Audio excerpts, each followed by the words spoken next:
had so much knowledge about the area, and Miss Marianne, obviously, yes. Both of their knowledge was outstanding and very helpful for what we had going on. And to be able to go to another country with a guide, with somebody who knows a lot about the situation, makes it so much more meaningful, and a lot more knowledge can be gained. And Connor and Josh and I learned a lot about each other, maybe too much about each other while we were on this trip. We had to live in a little room. We had to live in a little room together, and and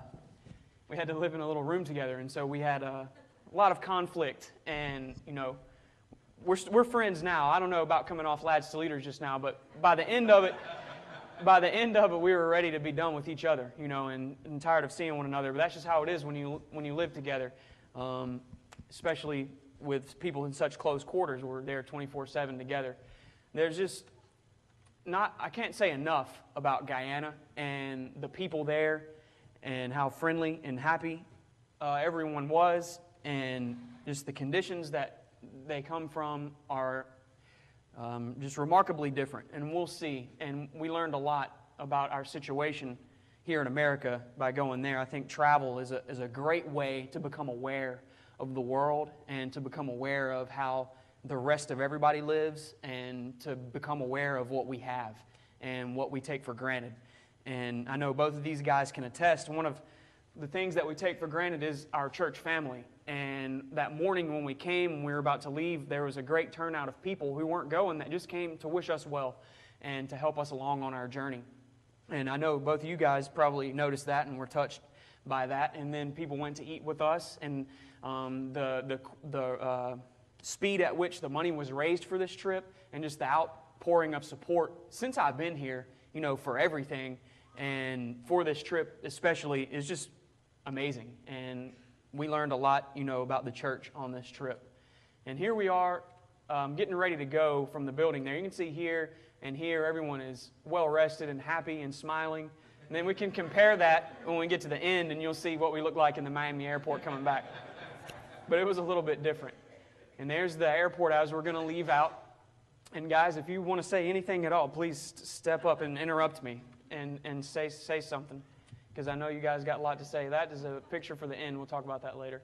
When we got there on Sunday morning, we got there Saturday night, and we met Samuel at the airport in Chetty Jagan. And it's the airport, the international airport there in Guyana. I've never disembarked an airport from just the regular stair ramp before, but that's how we got down. There was no jetway or anything like that. And then we met Mr. Samuel, and they have these little buses. We'll see a picture in a second. They're Toyota buses, right-hand drive, 4-cylinder, but they're real durable, and they go everywhere, and they use them for all kinds of different transportation there.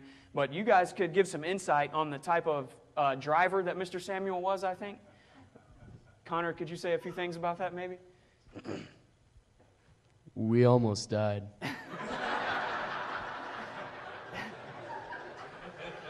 Enough said, okay? Several times. A couple of times. Every time we got in the car, maybe, we had fear for our life. And Mr. Glenn said something that stuck with me to this day. He said, when we landed in the airplane and got in the bus to go to New Amsterdam, I guess it was about a 2-hour drive from Georgetown where we were, and I had texted Mr. Kevin and told him we were there, and he said, let him know you're on the most dangerous part of the trip now. The airplane ride was safe compared to riding in the bus, but Josh, I think, said that he had 2 speeds, flooring it or slamming on the brakes, and that was about right. And so we got there, and we got to New Amsterdam, to the house of Samuel Singh and his family is where we stayed, the missionary there, or the preacher there who's supported by the missionaries here. And when we woke up Sunday morning for worship, I learned, and we learned, that we were going to be doing the worship about 50 minutes, beforehand. I learned I had to speak, and these boys learned they had to do song leading. And I think on short notice we did an acceptable job. Obviously, Josh and Connor are great song leaders, and they did a great job. And there's a photo of Connor leading singing, and there's me speaking, and there's Josh leading singing. And one of the great things that we learned when we went there, I feel homesick often. I love my family. I'm a family type person. But the church has always made me feel at home no matter where I go, and that doesn't change to South America.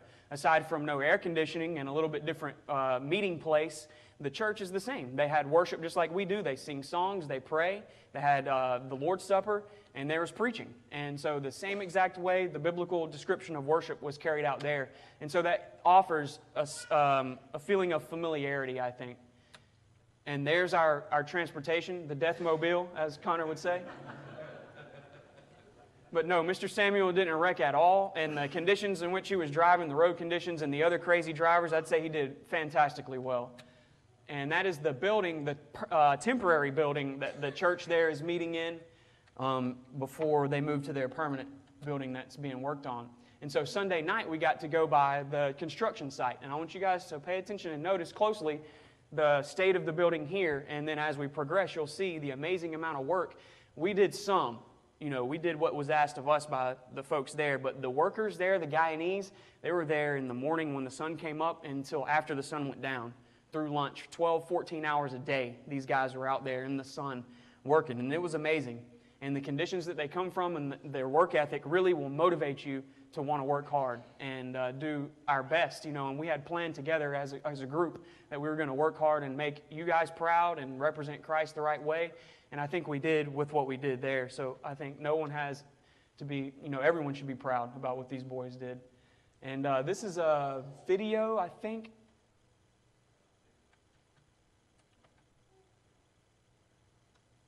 Yeah, this is a little taste of what we did. This is Monday. And there's no boom lift or escalator or elevator or anything that's bringing this lumber up. So it's manpower. And you drop the little makeshift strap down, strap it up to the lumber, and then pull it up. And we did that all Monday morning for hours there. And you can see after the video, we'll go and see what the lumber we're pulling up was doing. But you can see the skeleton on the roof there, and that's what we're pulling up the lumber for, so they could build that frame for the roof. As you will notice from the background of these videos, it is Kevin Patterson's son who is catching all these videos while all the other guys work very hard. Connor did a great job taking our video and taking a lot of good photos. When we pull the wood up, we would stack it up. And so these big beams, the thick ones were heavier, and there were some flatter ones that were not so heavy. But after a while, it all was pretty heavy. And so we were pulling those up in the sun. And these guys here, you can see, you'll notice not a hard hat in sight. No harnesses, no OSHA, no regulations, nothing like that. And so they're up there barefoot and in flip-flops, stood there putting this roof together. And it was pretty remarkable what these guys were doing. And this is just some pictures that we took on Monday of the construction and of the building at this point. You can see the timber and the wood is being put up there to build the roof. And this was out the windows there. That's a stairway that will be coming up from the bottom. And there's some more of our progress there, some more lumber that we pulled up, one piece at a time. And there's a view from the bottom. Josh was a strap man, strapped up all those pieces of wood so we could pull them up. There's another view of the upstairs there, and you can see the cinder blocks that they used to build with and the pile of tin there that they would put on the roof. That would be the roofing. And then there's some pictures from up on top of just the surrounding area. And you can kind of see the conditions of the area where we're building these things. There's an abandoned building there. And there's a view from the bottom. Another good view of the building. You can see the progress that's been made to this point, and you'll be able to see the good progress made at the end. And you can see, there's not enough 2x4s to hold up the floor there. So they use mangrove trees and just cut limbs wherever, and put them up there. So no regulations or whatever. Some more mangrove branches there. There's a view from the bottom floor outside, and that wall surrounds everything. There's a stack of the cinder blocks. That's the main building material there, and that's what was used to build this structure and the different divisions for the rooms. This is just a general kind of overview of the construction site that Connor gave for us on Monday. There's a guy, Clayton. We can see some of his work later, but he was a mason. And he would lay the blocks, and then he would take the concrete and smooth the blocks over so you could paint it or tile it or whatever you wanted to do. But his expertise was amazing because there was no like chalk or levels or anything like that. He would put it up there and eyeball it and take it down and saw it and cut it, and it would fit perfectly, every time. And so just the expertise these guys had with such little resources was amazing. Some more of the pictures from the construction site. You can see the dirt floor. They will concrete that, and then they'll put tile, and they'll plaster, as you can see, the blocks. They'll make it smooth, and so it'll be beautiful and all tiled and painted nicely on the inside. There's some more of the mangrove branches. Good construction. Oops, I don't know how that happened there. I just went to the end.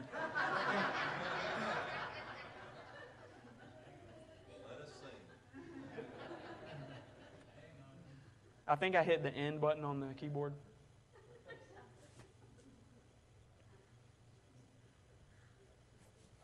Okay, yep, this is our transportation from the bottom floor to the top floor.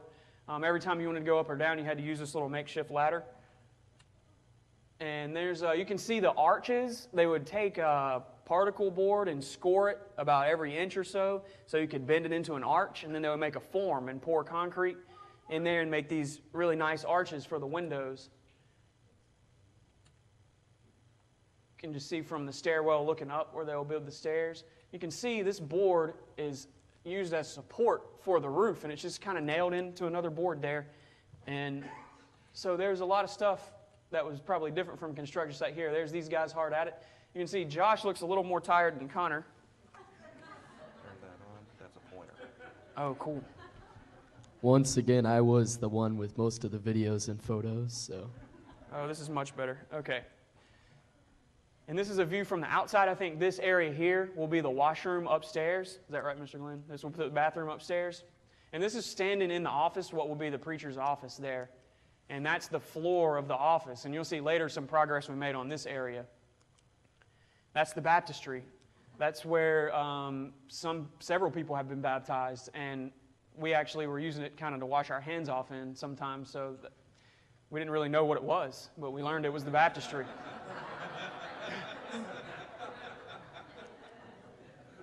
And there's the side there, just the construction garbage. You can see, we'll see some progress on that. But this is the side of the building there, in between the wall, a little alleyway.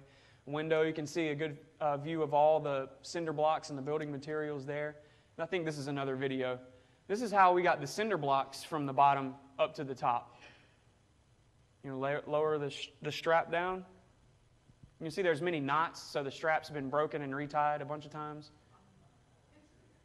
So all day, how many did we do, Josh? 624. And that we had to take them from big stacks out on the street, bring them in the wall 2 by 2, stack them all up, and then do that for hours upon hours at a time. That's what we did, several of the days. One after another. Go ahead. May I just say, the first day we were there, they checked us out, and they were like, okay, Corey, he's pretty muscular. All right, Connor, he's fairly muscular. Josh, okay, this kid's scrawny. Put him on the bottom so he doesn't have to lift. But that was the most dangerous part. That's exactly right. That's what I was just about to say. The bottom man had the most dangerous job because the cinder blocks sometimes weren't all the way dried, and they would turn loose and crack in half, and so they would fall down. Or this hook, it wasn't like they were attached very well. It was just a little piece of rebar bent into a hook shape that they attached to the brick, and so it would slide off sometimes. And if you weren't paying attention, you would die. Your head would literally be crushed. So, did you have something you want to say? Interjection. As you can notice in the videos, the camera is just barely and slowly moving over the edge. That's because I'm not a very big fan of heights. That's why Connor wasn't on this job, because this is how he would approach the edge, like that. It didn't help that every time he would get near the edge, I would act like I was going to knock him off, so...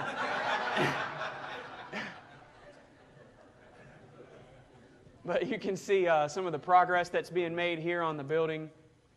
And these guys are working real hard. We'll see some more pictures of this guy later, but his name is Mr. Abrams. And he is probably, 75 years old? Out there in the sun every day, all day, pulling bricks and pulling wood and just working right there beside us, shoveling everything. So that was a great thing to see. Here's some of the workers here. This guy we kind of got to know. His name was Patty. He was just a real friendly, good attitude, doing a little dance there. You see the scaffolding you can see is just, some random boards kind of piled up on the frame of the scaffolding there. And there you can see the progress that's been made. We pulled this wood up, us three, and so that was kind of prideful to look and see the progress has been made because we pulled it up from the bottom there. Obviously, they would have done it without us, but it feels good. This is the next door neighbor's house, and as you can see, the difference in quality and living standard or condition that we have here. I mean, I'm pretty sure no matter what, our houses don't have gigantic holes in them like this, and there's no... the window is just like a hole in the wall, basically. The roof is just a mishmash of old, rusted out tin. It's just amazing how closely you didn't have to go far to notice the difference. And there's Patty with his flip-flops on up there, putting up the roof. And one of the great things about this trip was we didn't have to work constantly all the time. Some of the neat things we got to do were take some day trips in the afternoons. And this was a gigantic sugarcane processing factory where sugar is made. And Guyana has an interesting history. The first people there, I guess, were the Amerindians. And they're just Indians like we have Native Americans here. They have Native South Americans. And they lived there, and then the Dutch came and made a colony there, and then the British came and took the colony from the Dutch. When the Dutch were there, they set up 3 counties, basically, Essequibo, Demerara, and Berbice, and that's the name of the 3 big rivers that are there in Guyana. And when the British came, they wanted workers to process the sugar and the rice. So that's the 2 main exports even to this day for Guyana. And so they brought in Indians from East India, and they brought in Africans to work these things. And now that's the ethnic heritage of Guyana today. There's an Indian population, and there's an ethnic African population. And there's a mixture, and there's Amerindians. And so the culture of Guyana is unique and interesting because of its history. And we got a little taste of it by seeing this giant sugarcane factory. And I was showing these pictures to Rudy earlier. I don't know what happened. But he said it looked like Florida. And yeah, when you're going to Miami, you see all the sugar cane there. And you can see the little boats here. I think this thing is dead. You can see the boats there where this tractor is hauling the cut sugar cane to be processed. And there's just some views of the canals and the sugar cane. Just as far as you could see, it was sugar cane, an ocean of sugar cane. It was a remarkable landscape. And then we got to go, the majority of the population of Guyana is right along the coast, and that's where everyone lives, is on the coastline, and the interior is vastly uninhabited, and it's remarkable how amazing it is, Guyana, this place. I didn't really know anything about it before I went. If you would have asked me, what its flag looked like or anything like that beforehand, I really wouldn't have been able to tell you, but when I came back, I was interested in it. So I started doing a little research, and Guyana has some of the most unspoiled rainforest on Earth. And there's more biodiversity in Guyana than most anywhere else. And there's this species endemism where there's plants and animals that only live in a particular environment. And there are more of those in Guyana than anywhere else. And so it's an amazing natural heritage site. In fact, they have an application into UNESCO as a World Heritage Site. And there are many things, it hasn't been approved yet, but there are many things there that are very deserving. And we got a chance to see just a little taste of the very tip of the rainforest. And it was really interesting. And this is our drive kind of out of the city of New Amsterdam, the area of New Amsterdam, into the forest there. And this area is called New Forest. And this is a bad picture, but some of the great things they have there are really rare parrots and all kinds of, they have giant otters, they have anaconda, they have tapir, they have all kinds of exotic wildlife. And that was a giant blue and gold macaw. And I just got a photo of it as it was flying away, but it was really cool to get to see that kind of thing. And this is some fruit called saprissa or star apple. and it was, it's just, I couldn't explain it to you. It had a unique texture. It was kind of like a lychee and a mango mixed together a little bit, but I liked it. I don't know about these boys. Did you guys like it very much? No? But that's just a unique experience to get to taste some for real rainforest fruit, and I thought that was really neat. And this lady here, the tree where the fruit came from was just right over there. She's out there mopping her deck as we're driving through, just very friendly, talking to us and everything like that. And you can see the beautiful flowers and the landscaping there. And that's the gentleman that was bringing us the fruit there. The tree back there is where it came from. And that's just some beautiful flowers, kind of smells like gardenia. They're growing right there by the church building. And then there's a nice-looking butterfly. And then here's the sheep. And Connor, would you like to tell about the friends that you made there?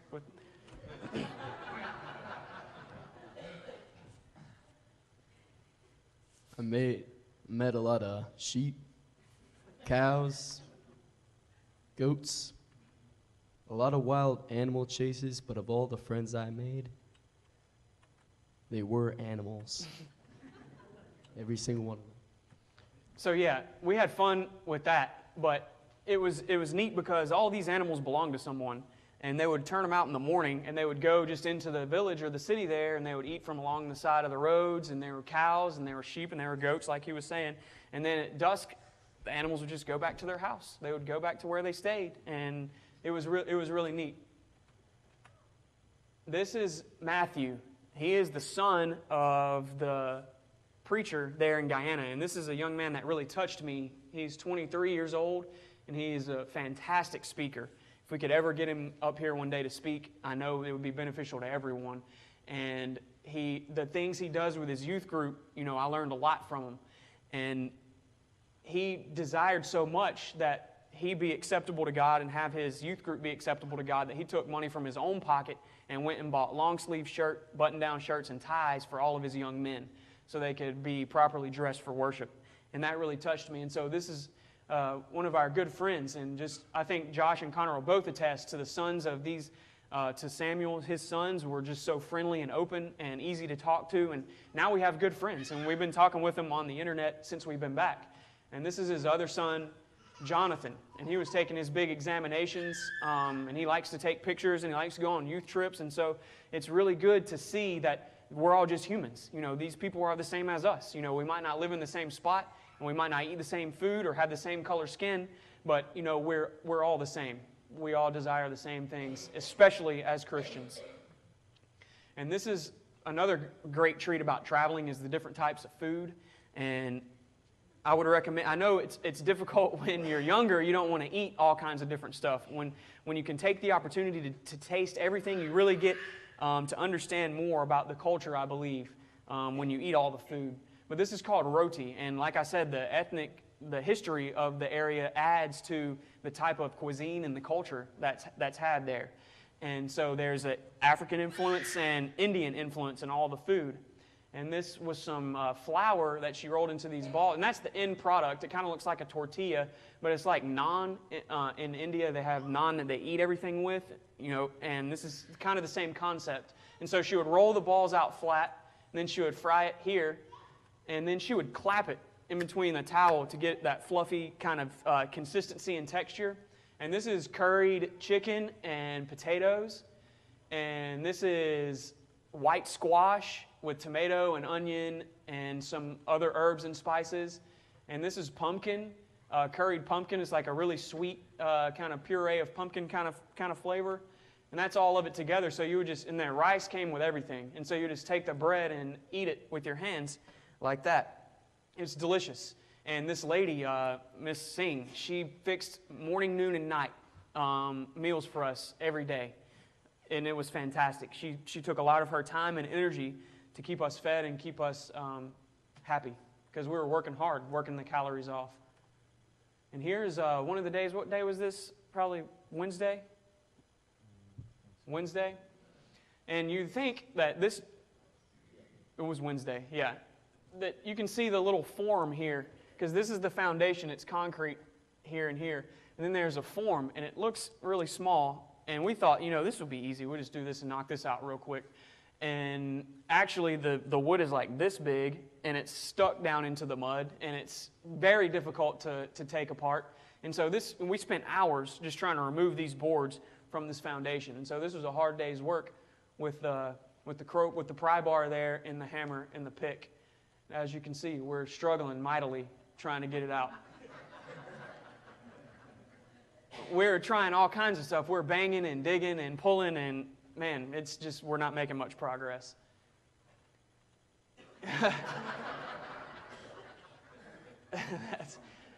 They are hard at it.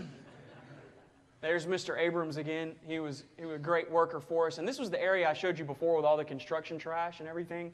That would be the office and the dirt there. In Alabama, we have red clay, and it's hard to dig in. And they have gray clay in Guyana, and it is hard to dig in. And it takes a lot of effort and time to just make a small amount of progress. And so we had to remove the construction trash and then level this area so they could concrete it. And this is what we're doing here with these forks and pickaxes and shovels. We're trying to level off this area. And there's a video right here of Connor getting it done. And so you have to jump and put all your weight. You must use it like a pogo stick.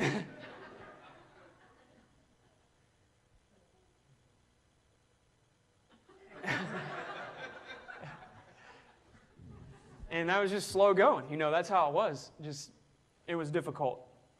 And so everything we were doing, no matter what, we did different tasks. You know, we pulled up the wood, we pulled up the bricks, we dug, we took construction trash, but everything we were doing was difficult work. It was hard work.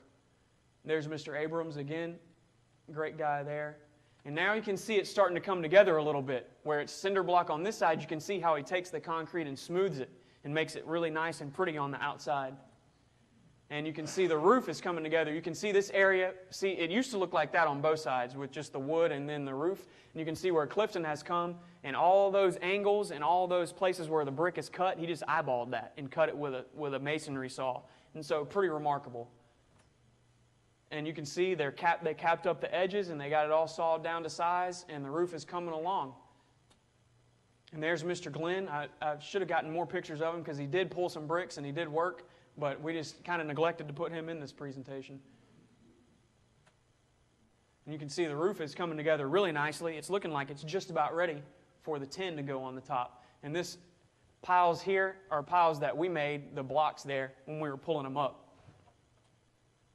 And then on Thursday, we got to take a trip to a town called Riverton.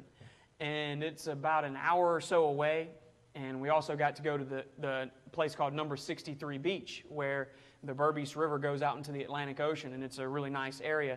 Different than our beach, but it is a really nice spot. And I just like this picture of these school kids playing in the yard there. Just real happy. And this is a big factory, like the processing factory for sugar, but this is rice.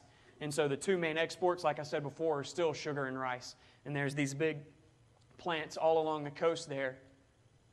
And this is just a view of the coconut trees, but one thing that you might notice is all the garbage.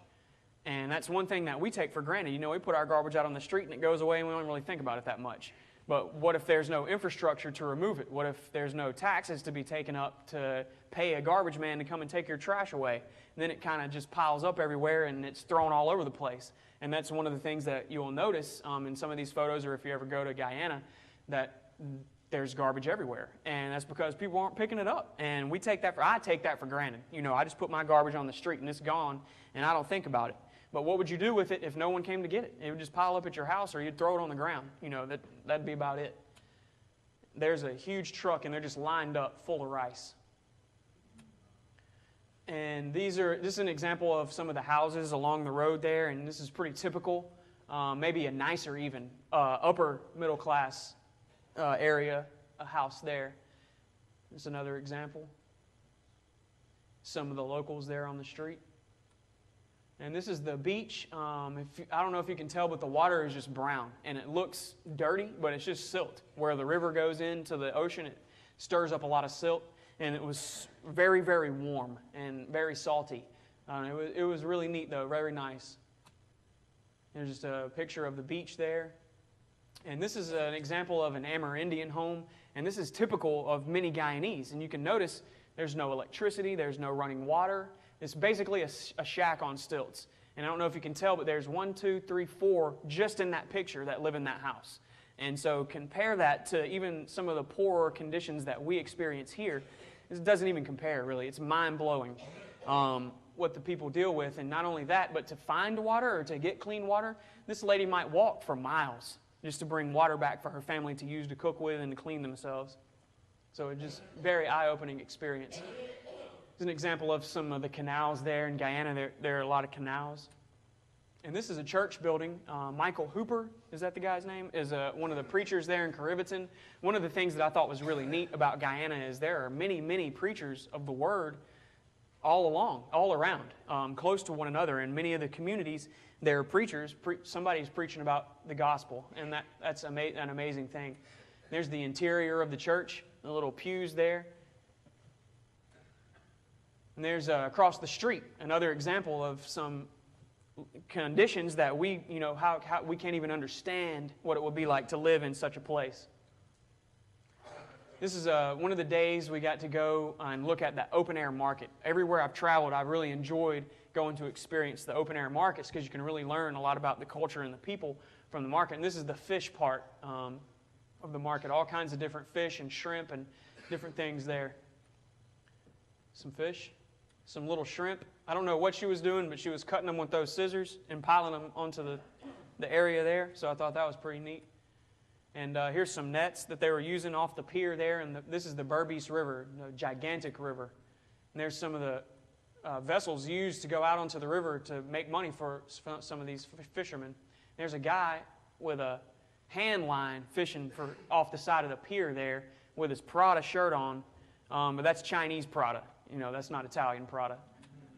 And this is the customs hut. All the all the goods that come to the pier there has to go through this very official-looking hut. You can tell by the holes in the side there, this is a very official institution. But there's a lady sat there. You can see her arm. And if you're bringing goods into the market from this pier, you owe that building some money. And here's the view from the pier is behind us, and we're walking towards the market. That green building is where the fish market is. And what are you going to do with the refuse from the market when nobody's going to come and pick it up? Well, you're going to pile it all along the side right there. And one of the, like a beautiful metaphor of this whole experience, I think, was out of this garbage, because there's a bunch of seeds from the vegetables and stuff, there's beautiful, thriving plants, squash, watermelons, all kinds of stuff growing out of the garbage heap.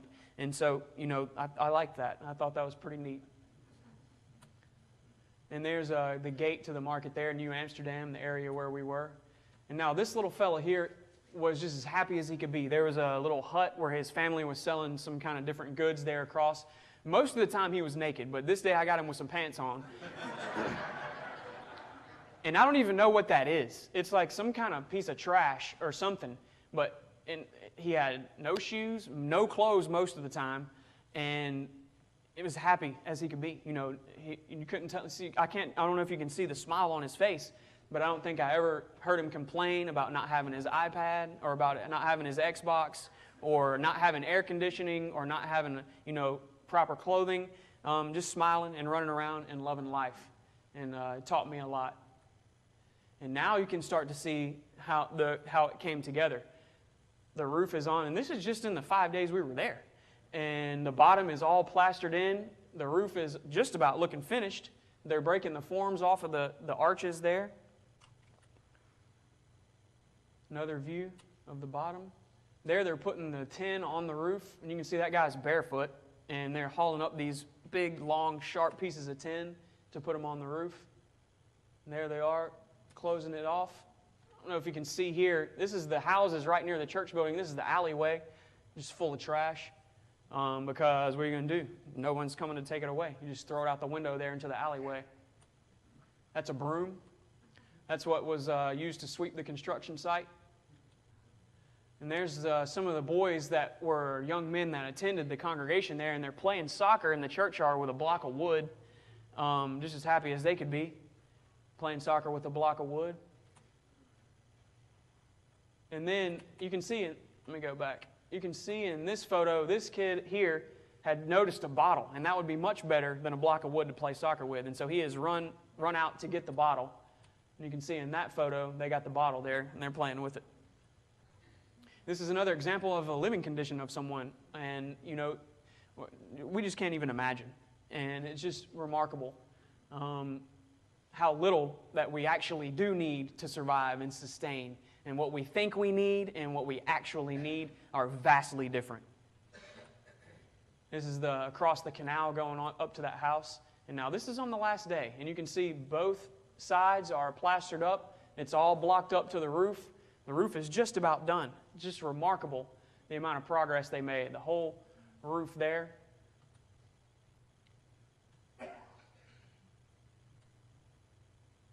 Just coming together very nicely. The arches on the bottom you can see, and he's already plastered in this area. He's going to work on the other one over there. And it's going to be stained glass, right? The big open one is going to be a stained glass window, and it's just going to be beautiful. Tinted glass. Okay. And there's some of the school kids. Everyone there, different schools have different uniforms, and so everyone had their uniforms on going to and from school. And there's a Lotus. And that's the corner, the Republic Road and Asylum Street. That's where the church building is. There's a horse-drawn cart. One of the things that they had a lot of problems with was people coming and hauling off the old building material, and they really didn't want them to do that. And so they would hire a security guard that would stay there all night and make sure that nobody was coming to haul stuff away. This guy obviously had permission, but that's the old roof from the old building. And he's using his horse cart there to take it, to use it for something. It's going to be used for a roof on somebody's house, probably. And this here is the carpenter that hand makes all the pews and the podium that will be used in the church. And like I was talking about, the endemism, there's some wood in the rainforest there that is not found anywhere else. That's remarkable and beautiful. And my grandfather is a woodworker, and so I like different types of wood, and that it's amazing the work that this guy did. And he had a monkey. He had a pet monkey, and he was deaf and mute. And so that's Samuel, the guy that we stayed with in the White Sox hat, and he's doing like some rudimentary sign language trying to explain some stuff to him, and the monkey is biting him on the head. And this is a cemetery. You know, our cemeteries here, we got people that they pay to keep up the grounds, most of them. No one's keeping up the grounds on the cemetery here. And it's just different, you know, one of the things that's different. The Berbice River has a floating bridge that spans it. And we went across this bridge several times, and it's the 5th largest floating bridge on Earth. And so I thought that was really interesting. And that's a view of the river there. And that is smoked catfish. And it's actually delicious. And we got some of that on the way to Georgetown and tasted it, and it was real good. And this is Georgetown. Georgetown is pretty much just like any city. There's lots of traffic. There's lots of people. It's hard to get around. Cities are fun for about a week for me, and then I'm done with the city, and I want to be somewhere else. But Georgetown is a great place, and it's interesting to see because of the colonial architecture that the British left. But they're the 2nd largest fully wooden structure on Earth is in Georgetown, and it's a church. And so there's 2 examples of all wooden buildings there in Georgetown that the British left. And they're just remarkable to see the size of something made solely out of wood. Very interesting. And this is the sunrise when we lifted off going back to Miami. And it was just beautiful. And this is the Essequibo River. And it's a really interesting river because at the delta there are hundreds of little islands. And it's a neat photo because you can see some of the bigger islands in the delta of the Essequibo River there in Guyana. And then another view of the sunset, really nice photo. And then these guys passed out. That's what they're doing while I was taking photos of the sunset or the sunrise. And then that's in the Miami airport, and you know, smiles. Josh has got a good smile going, but my face and Connor's face just looks worn out. You know, I was glad to be home when the customs officer said, "Welcome back to your country." I almost shed a tear. I think it was amazing. Once again, Josh always did get to stay on the bottom. So you're saying he didn't work as hard as you? Is that what you're saying? No. Oh, okay. And that's it. That was only probably like, we took probably about 800 pictures, 800 or 900 pictures, and that was about 150, I think. So we whittled it down substantially. You guys have anything you want to say to close out? You forgot that one picture that you ran over on the way back. Truck chaser. Back of the truck. Oh, yeah. Let me go back to that. Will you start it over, please? Yeah, okay. So we were exhausted, and we decided that we couldn't stretch out and go to sleep properly in the cab of the truck. And so because we're 18, we could lay in the back of the truck, and that's what me and Connor did. We went to sleep in the back of the truck pretty much the whole way back, and it was good. Some good rest we got that way. But yep, that's us.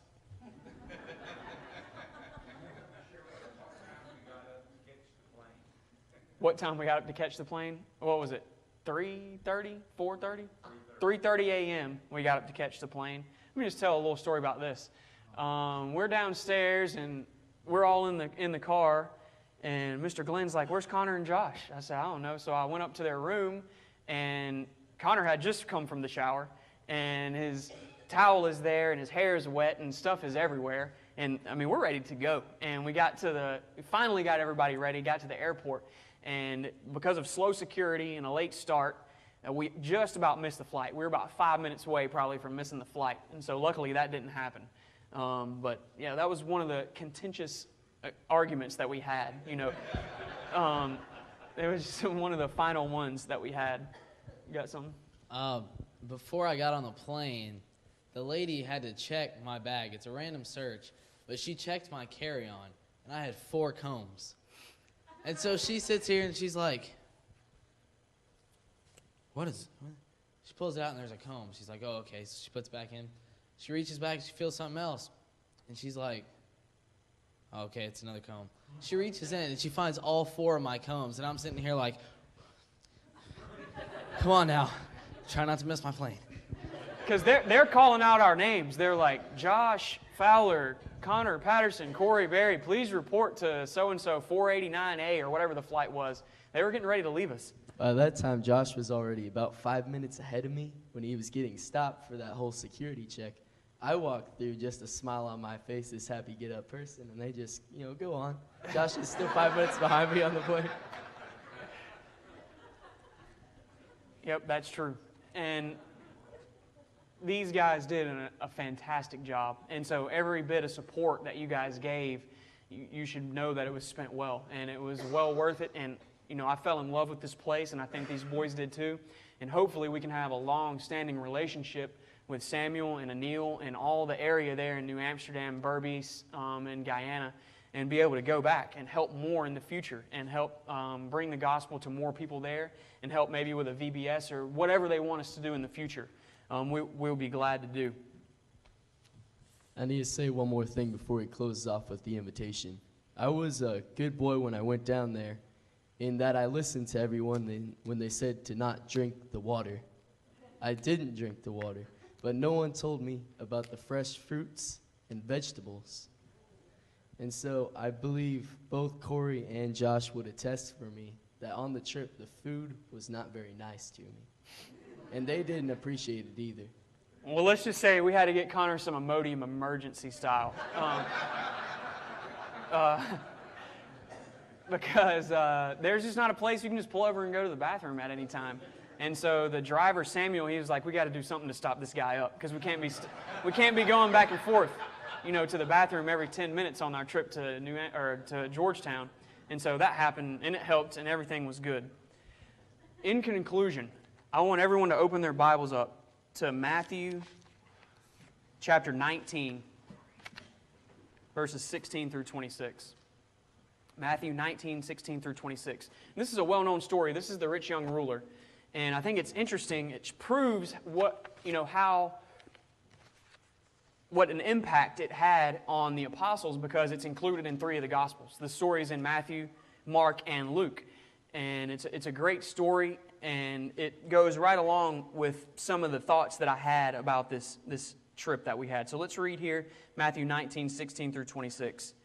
And behold, a man came up to him saying, Teacher, what good deed must I do to have eternal life? And he said to him, Why do you ask me about what is good? There is only one who is good. If you would enter life, keep the commandments. He said to him, Which ones? Jesus said, "You shall not murder, you shall not commit adultery, you shall not steal, you shall not bear false witness, honor your father and mother, and you shall love your neighbor as yourself." The young man said to him, "All of these I have kept. What do I still lack?" Jesus said to him, "If you would be perfect, go and sell what you possess, give to the poor, and you will have treasure in heaven, and come follow me." When the young man heard this, he went away sorrowful, for he had great possessions. And I think, I am that man. We are that man. We have great possessions. And it's difficult to put them down and to look at God. And it's even more difficult because we don't even understand how rich we are. We can't comprehend how rich we are. We talk about the 99 and the 1% here in America. Well, globally, no matter really what your income is here in this country, it's in the 1% globally. There are people who live with a family of 5 and 6 on $100 for most of the year, a month. They live on very little. And we just don't understand. Let's continue reading. And Jesus said to his disciples in verse 23, "Truly I say to you, only with difficulty will a rich person enter the kingdom of heaven." We are all rich people. "Again, I tell you, it is easier for a camel to go through the eye of a needle than for a rich person to enter the kingdom of God." When the disciples heard this, they were greatly astonished, saying, "Who then can be saved?" And that's a great question. But Jesus looked at them and said, "With man this is impossible, but with God all things are possible." And this weekend we had a little devo and we talked about emptying ourselves. And so with God we can empty ourselves. All these thoughts and desires and getting wrapped up in all of the materialism that we have here in this world. And Satan uses that against us. In this country, it's a great thing, and it's not wrong to have money and to have material things. We should be proud of the things that we work hard to earn. But Satan uses them to cloud us and distract us from God and from what's really important. In Luke 12:48, when Jesus was talking about the different servants, he said, "Everyone to whom much was given, of him much will be required. From him to whom they entrusted much, they will demand more." And that's us. We've been entrusted with so much. And so we have a great responsibility to do what God would have us to do. Turn one more verse here. 1 Timothy chapter 6. And this sums it up just about perfectly.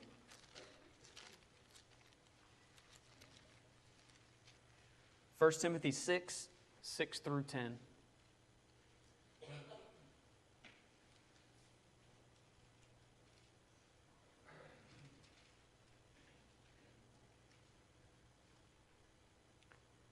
says, "Now there is great gain in godliness with contentment. For we brought nothing into the world, and we cannot take anything out of the world. But if we have food and clothing, with these we will be content. But those who desire to be rich fall into temptation, into a snare, into many senseless and harmful desires that plunge people into ruin and destruction. For the love of money is a root of all kinds of evils." Notice that it didn't say, "For money is the root of all kinds of evil," but the love of money is the root of all kinds of evil. "It is through this craving that some have wandered away from the faith and pierced themselves with many pangs." And Satan wants us to do that. He wants us to divide our attention to this thing that we need and this thing that we want and this thing that we want and this thing. And we get so wrapped up that we don't even think about, I get into the situation where I'm looking at different things, online or going through the mall or whatever, and I'm like, "Oh, I want that, I want that, I want that." Or I see someone with a nice outfit on TV, and I'm like, "I want that, I want those shoes." And I just don't even think about what I'm really saying and what I think about. So I think, my dad used to say, "Think about what you think about." And so we all really need to do that. We need to consider what's going on in our minds, and we need to consider how attracted we become, or how attracted we allow ourselves to become to these material goods, and understand how it distracts us away from the simplicity and the greatness of the gospel of Christ. So this evening, I ask that you consider, materialism, and consider, where are our minds? Are we focused on the things of the world, or are we focused on doing what God would have us to do? And please be aware. Take the opportunity in your life to look at the news, look at photos from different places, read about the hardships of everyone else around the world, and educate ourselves about the plight of many on the globe. And awareness is a great educator, and it will help us to understand where our thoughts and our minds need to be. And so this evening, if we've had any types of trouble with materialism, please come and we can pray for you. And I'm guilty of this. I'm a very materialistic person if I allow myself to be.